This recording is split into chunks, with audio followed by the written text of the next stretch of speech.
So for our listeners, I'd like to introduce my guest, who's Jonathan Winter, who's the lead consultant and coach at winterpeople.co and is a former chief people officer across a number of roles with a lot of experience in leadership.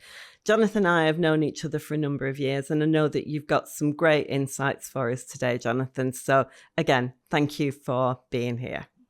It's a pleasure. Thank you, Lais. So let's kick off then. As you know, the concept of leadership trailblazers is very much about how leadership is evolving and what we think the leaders of today and tomorrow will need. And some of that will also relate to previous qualities. But I'd love to know what you think are the key qualities that leaders today need and will need for the future.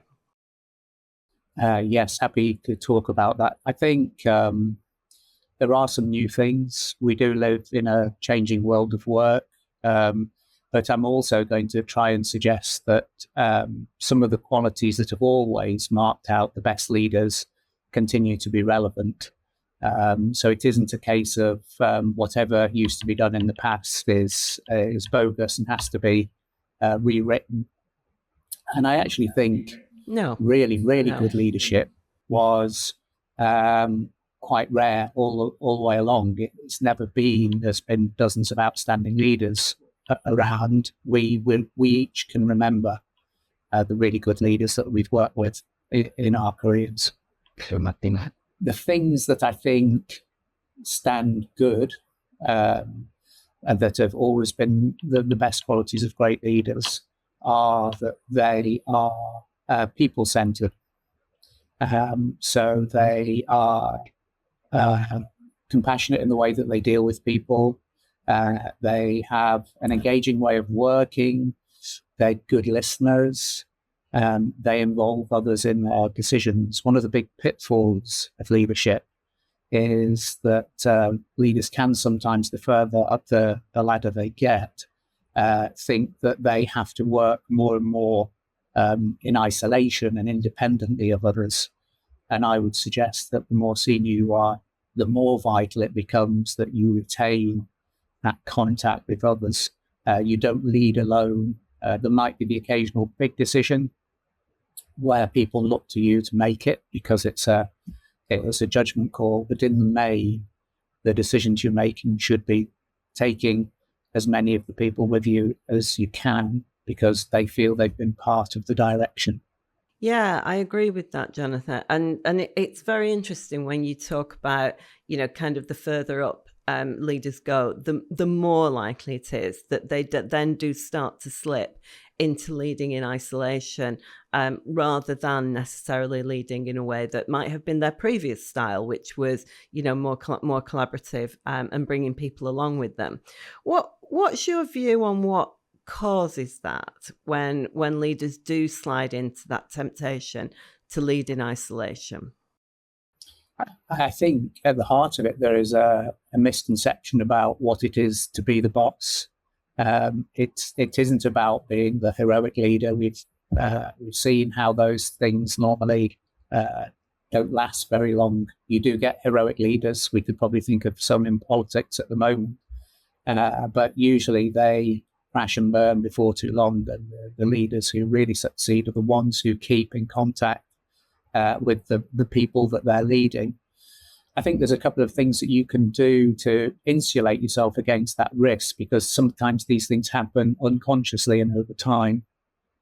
I think one is a structural thing that you can do, and that is make sure that in your organization, you are getting directly to people, not just who work directly with you as a leader, but the people who could be a couple of steps away from you in terms of the hierarchy. So, and that might be 100 or more people in the organization. But I think if you are the top person, or even the top person in your function of the organization, you should be reaching a substantial number of people frequently, and whether that's via online interaction or if you're gathering people together physically where that's possible, then if you're reaching as I say, typically maybe 100 people at least a few times a year, and it being a two-way process,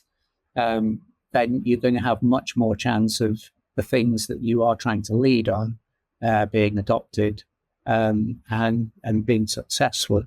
The other thing I would suggest as well is that you may be the only person in your job, in your organization, but you have peers in other organizations. And so one thing that I've certainly done for a number of years is be part of a peer group of people in other organizations doing jobs similar to mine, where we interact with each other.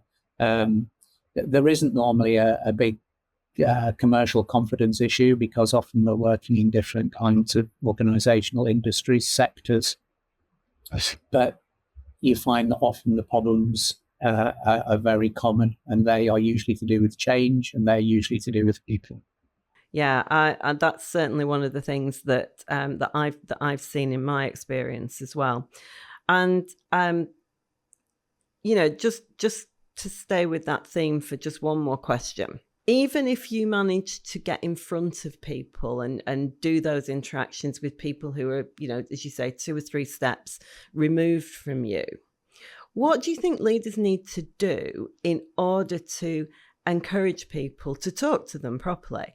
Because that I think is one of the other difficulties, that you might be trying to reach out to people who are a bit more removed from you, but you're seen as, the senior, the boss, whatever, and people don't always feel comfortable sharing their true feelings with somebody who's the boss.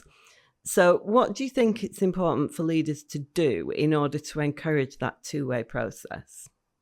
Okay, so a bit like my previous answer, I think there is a style thing, and then I think there's also a tactic that you can employ. And I think the real gold lies in combining the two things that I'm about to say. So the style thing is a way you interact with people, and for some people it comes naturally to be seem very approachable, seem very personable.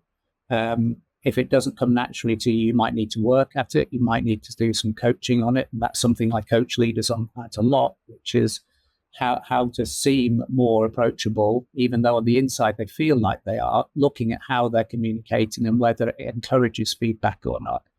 So I think some people have that popular touch, and people feel that they can go and talk to them. And that is about not being formal in your communication style, wherever you can avoid doing that. The specific tactic that I would deploy, and again, we've used this to great effect, is it's not particularly original, but I still think it's very effective, is 360-degree feedback. And sometimes what leaders do in 360-degree feedback is they only ask for feedback from other leaders, other senior people in the organization. And that to me is a waste of an opportunity. And I think to use 360-degree feedback really well, you need to be asking quite a number of people, maybe 30 or more people across the organization, who sometimes might not expect to be asked to give feedback about how you're leading, what they would like to see you do differently. But being asked in itself is a mark that you are interested in their views. And I think key in that process is to tell people that you will, and this takes some bravery, but you will give feedback to the people who participated, and indeed the wider organization, about what you intend to do on the basis of the feedback that you have received. And just adding that thing in makes people more inclined to be candid. And time after time, the numbers of people I've done 360-degree feedback with, and they are very surprised by a couple of things. One, how candid people have been, and two, the consistency of the feedback they get from different people. So I won't say who, but one senior leader I was working with had no idea that he was perceived by his colleagues or as not paying full attention in meetings that he was leading. He would be apparently checking email or distracted by other things. And I think if his peer had said that, or his PA had said that, he might have discounted it. But that feedback came from a number of people in different parts of the organization. And he came forward and he said, yes, I understand your feedback and I'm going to act on it. And 18 months later, we ran the 360 again. The feedback was very different. Mm. And I agree with that, because I think for 360 to be effective, you have to demonstrate that you're going to act on that feedback. I think that is vital. So just to shift a little bit now, because we've said that in terms of this whole how is leadership evolving and what do people need to think about differently and do differently as leaders, going into the future, doesn't mean to say that we throw out everything that has stood us in good stead in the past. But are there any specifics, Jonathan, that you really see as being vital, even if it's nuanced now, in terms of how leaders need to evolve to be successful now and into the future? I think I stand by what I said earlier, that some things are very, very durable, don't change. A couple of things I would pick out that we need to keep an eye on as leaders in the way that we're working now. One is, I'm sure in just about every one of your conversations with people are talking about artificial intelligence and its role and how it's changing things. Artificial intelligence doesn't replace actual intelligence. So that's the more important AI from my point of view. And we need to be very clear at understanding when AI is helping us and when actually it might be the least appropriate route to rely on. And I think the thing that AI can't do at the moment, and that's why coaching is still so important in organizations, is I don't think it does empathy yet. And I know there are coaching bots, and there are people who use AI like a coach, and it can be very helpful, and you learn lots and lots of things that you otherwise wouldn't. And your AI coach never sleeps. They're always there. If you wake up at 4 o'clock on a Sunday morning worrying about something, you can go to them, but they're limited. And so I think we need to be really careful that AI helps. It has a role, but it isn't the be all and end all. So that's one thing that I would watch for. I think I'm going to use another cliche here, but hopefully it'll be worth it, that change is a constant. But I think the thing that people haven't really acknowledged is that change is not a bad thing. Change is a necessary thing. And there tends to be a focus on what we're going to lose or what the problems will be in change. And I think in the current way we're working, it's very effective if leaders say, at some point during significant change, there may well be a period of crazy time, but that's okay. I'm quoting somebody called Anthony Greenfield, who, by the way, there. So he talks about crazy time and change. But if that's stuck in the middle of the change, what we need to make sure that we're all doing is thinking very clearly about what do we think we might lose through this change? Is there something that we're going to leave behind that we ideally would have kept? Is there something that we're really doing this for, what the real benefits are? And those two things are at either end of the change. And in the middle, there's a lot of stuff that doesn't change, a lot of stuff that stays the same. So I think it's important, and I'm talking about change in kind of three ways there. I think it's really important that we don't get totally occupied with the things that people feel that we will be losing when they're changing stuff, because actually it is only a subset, usually a small subset of the impact of change. And that model of breaking things down into threes is something that I do use quite often when working with people. And it's amazing how often you can do that, and it helps bring clarity. I can give you another quick example if that would be appropriate. Yeah, sure. Yeah, please do. Yeah. Okay, so I think a workforce, the people who work in an organization are also, you could describe them in three ways. There are the super high performers who are going to be really high performers almost regardless of what you do with them. They're self-motivated, they know what they need to do, and they set about doing it really, really well. That's a small proportion of people at the top. There are a few people who, at the lower end of the performance range in every organization. It's funny, however good the recruitment is in organizations and however good the succession planning is, every organization has its proportion, and it's a small proportion of people who are probably never going to be really high performers, and you can spend a lot of time on them, but I'd suggest that you don't make that the focus of your activity. You try to avoid recruiting those people and move them on where you can. But the majority of people, this is the third bit of the three sections, and the biggest by far, these are the people whose performance you can influence, who, treated in the right way, given the right ways of working, given the right circumstances, given the right leadership direction, responsibility, recognition, you can substantially increase their performance, their contribution, their enjoyment of their work. So that's another, breaking the world down into threes. Yeah, and I really like that, breaking the goal down into threes. And I guess one of the things that that I've noticed with the people I work with, and just talking about this, this area in which in which there are some specific things we need to keep an eye on for the future, is that actually doing more focus on those people who you can develop, those people whose potential is there, is becoming even more important. And I would say that in the past, there has often been a disproportionate amount of attention and time given to those people that, as you say, you're never really going to turn them into high performers. They may be people who you need in certain roles, but giving them a disproportionate amount of attention, I think, is not something we can afford in the future. I think we really need to think about, who can we develop? How do we increase the high performance in our organizations?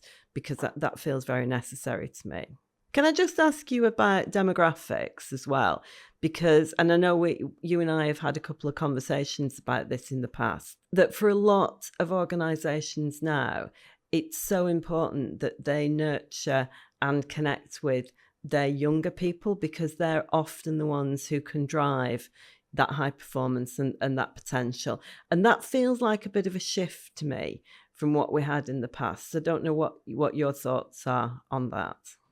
Yeah, I totally agree. And I think the world in that way certainly is changing. I think in the past, the kind of 20-somethings and 30-somethings were looking to people perhaps more senior than them to be senior in years, that is, to be pointing the direction and the way things were heading for the future. I think the role of technology and the rapid adoption of new technology by younger people means that they are shaping the future far more than they ever have before. And there's a few things that we can do with that knowledge. One is to make sure that the younger people with talent, ability, and insight about the future get the progression that, one, they deserve, and two, the organization needs.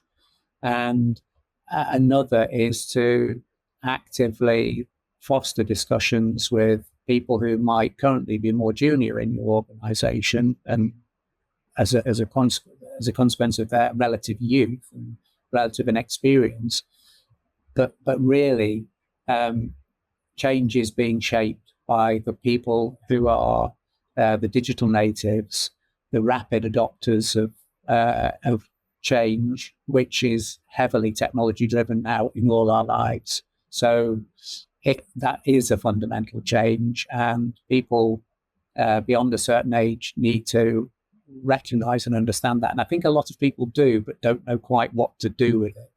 And the answer is talk to those people. Yeah. One of the organizations that I'm working with, they're calling it full circle mentoring.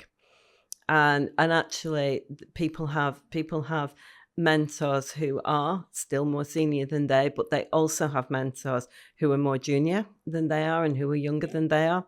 And as I say, they came up with this title of full circle mentoring, and I really like that. I think that is something that quite a lot of organizations would do well to think about and adopt in some way. Yeah, absolutely. I mean, I've done a lot of work with universities, and I think universities, certainly in the UK, are getting a lot better at listening to students. And part of that is through a conscious reverse mentoring process, where it's an interesting one, really, because you go to university to learn and you think you're going to learn from the academics and the courses that are there. So when somebody who may be a professor or a senior leader of the university asks a student, I really like you to talk to me about your experience of how things are here and what works for you and what doesn't work for you.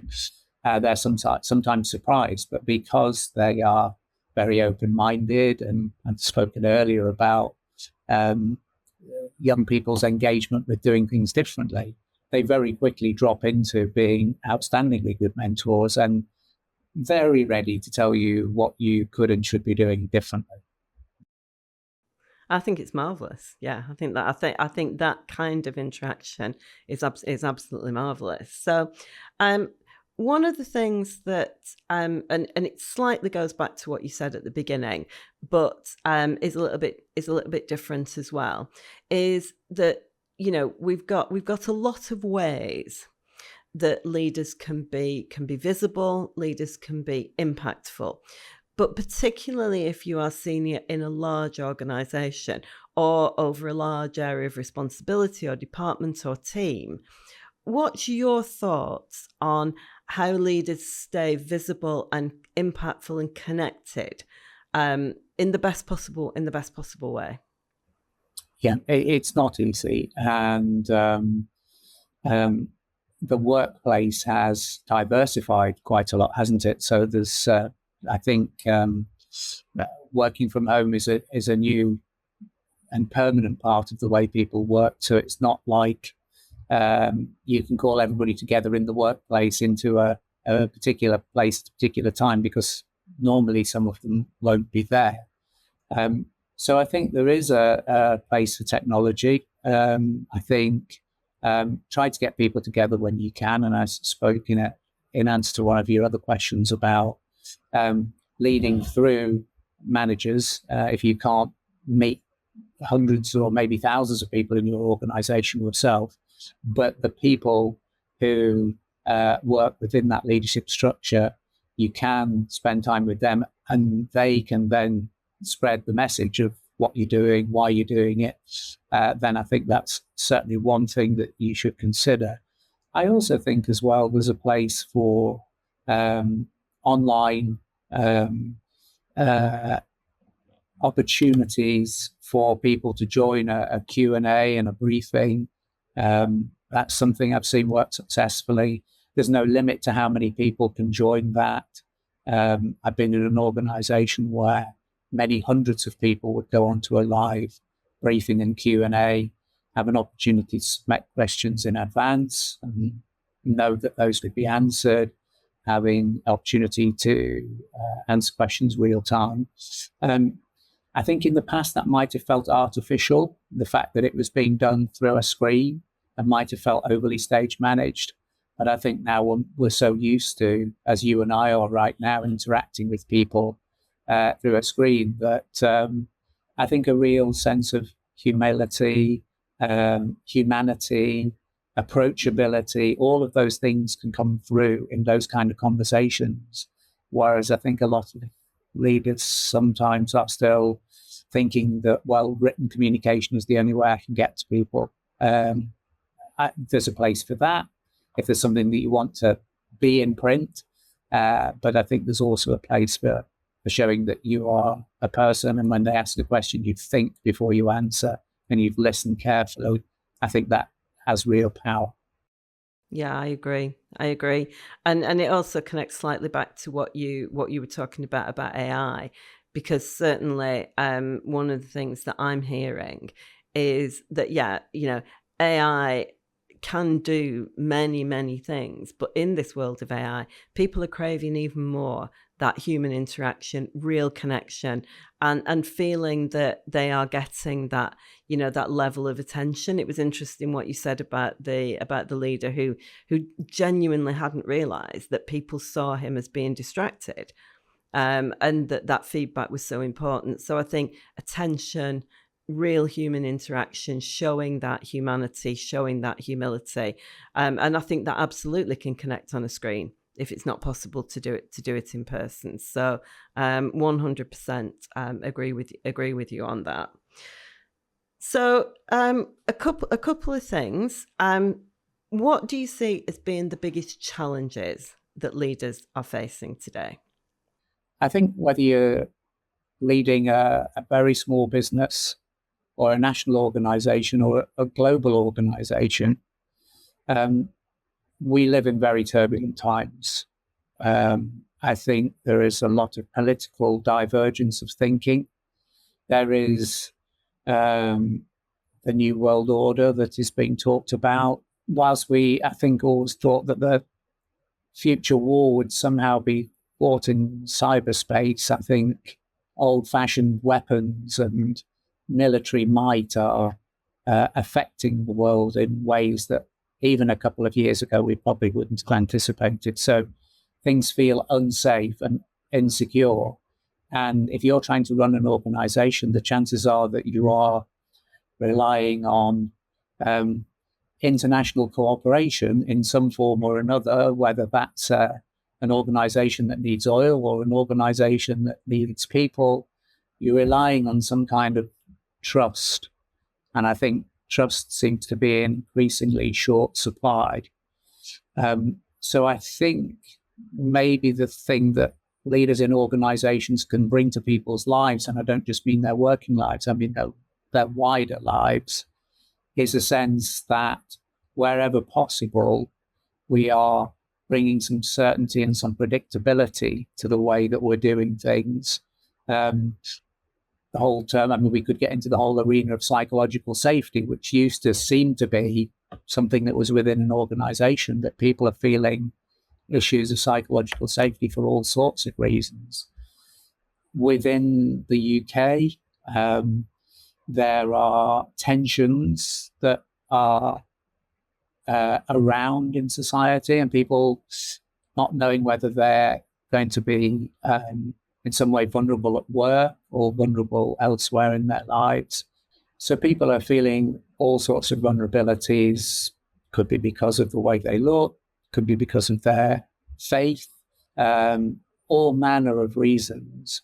And I think leaders of organizations have a responsibility and a great opportunity to help the people who work in their organizations, to help their customers know that we're running an organization that treats people fairly and equitably, and we are completely intolerant of some of the extremes of behavior and viewpoints, which increasingly, this is new in my life, business leaders feel empowered to express strong political views, which then have an impact on communities, societies, even nations.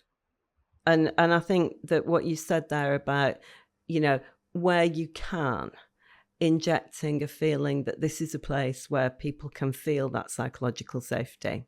We did an episode on psychological safety a couple of weeks ago, and it is so very important. And I think it's always been important, but I think at the moment, for all the reasons that you've just said, it's actually even more important. So some really great insights, Jonathan. Before we close, can I just ask you to share with the listeners what do you think have been the biggest challenges you've personally faced as a leader, and any advice you can give to people out there who on how they might overcome some of those challenges? The main one, and that's why I probably started there, it is the potential for isolation. And so what I've consciously done there is always work with a leadership team when I've been part of a leadership team, or when I've been the leader of that organization, say an HR function in an organization. Make sure that you are working with your team. You can't work directly with everybody, but it's very easy to fall into the trap of trusting your instinct and your intuition too much without checking it out with other people. So I really think you need to be working as part of a team, regardless of how senior you are. I think something that leaders need to be really good at is making sure that the people who are working with and around you, as far as possible, are working to their strengths. So I'm a big fan of strengths-based approaches to things. I'm sure you've covered this, or you will soon in another of your brilliant podcasts. But the effect, the benefit you get from, first of all, people recognizing their strengths, and in doing that, perhaps also getting some insight into the things that are not their strengths, but they're other people's strengths, and doing more of what they're best at. I think that is one of the most important roles of the leader. It's often a temptation to think about what roles you need people to fill.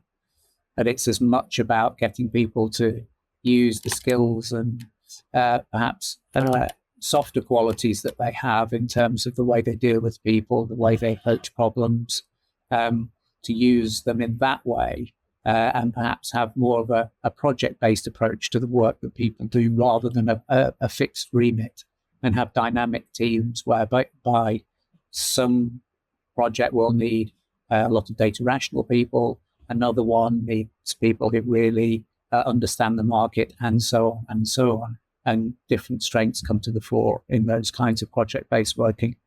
Yeah, I would absolutely agree with that. And, we see increasingly a lot of organizations adopting that more matrix style, project style based leadership. So that's I think that is really important to remember.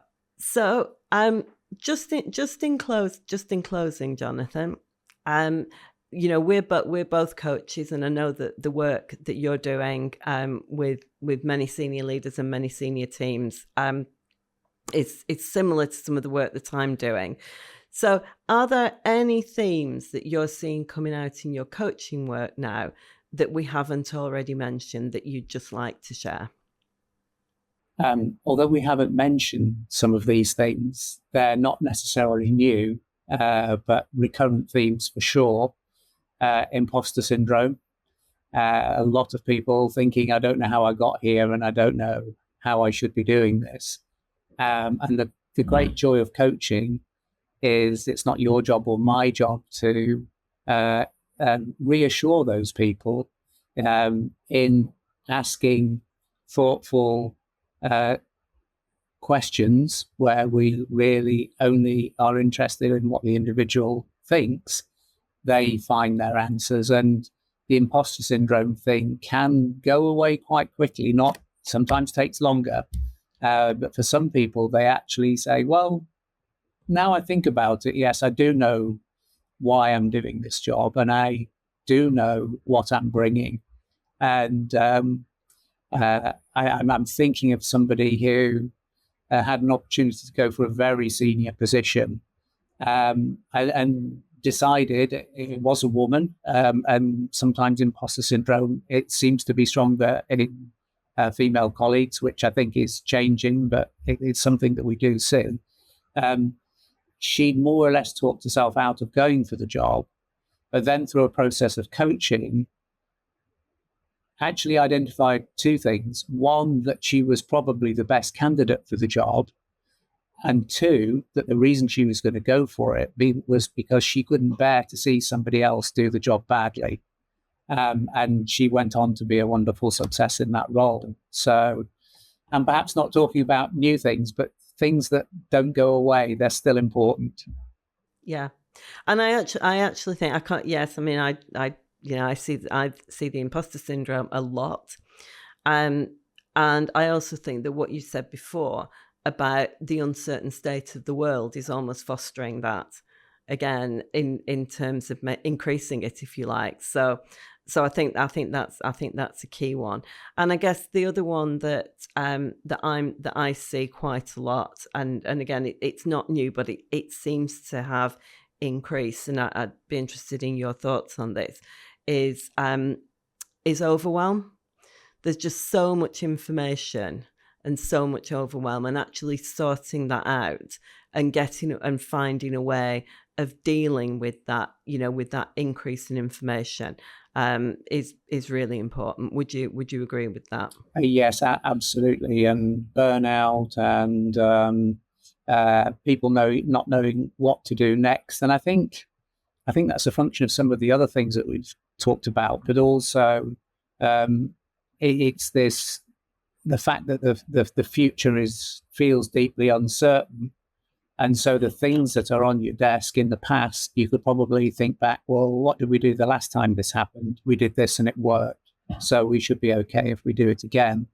That no longer holds true. What worked before is no guarantee of success at all. I think people are working really, really hard, thinking that the more effort you put in, the better the results you will get. And yet, I think it's, I'm so sure some of your listeners will have come across Alain de Botton, the philosopher. And one of the things that he talks about is the fact that in most major catastrophes or indeed conflict, there are usually people who have had nowhere near enough rest and sleep when things have gone wrong. And so self-compassion, that's something that used to be talked about a lot a few years ago, seems to have drifted away a little bit. Amanda Super is a big proponent of self-compassion, and her book in her diary is very powerful. You need to look after yourself because you sure as hell can't look after anything else if you don't. Yeah, I still use the metaphor of, put your own oxygen mask on first before you try and put the oxygen mask on somebody else. So thank you ever so much, Jonathan. It's been great to have you on the show today, and some really important insights there that I know our listeners will really, really appreciate. If people want to get in touch with you and they want to find out more about your work, where can they get in touch with you, Jonathan? Jonathan at winterpeople.co.uk is the best way, or through LinkedIn. And everybody, Jonathan's contact details will be in the show notes, so you can pick them up there if you'd like to explore more about his work and what he does with senior leaders. Thanks again, Jonathan. We'll close there. Thank you. Bye-bye.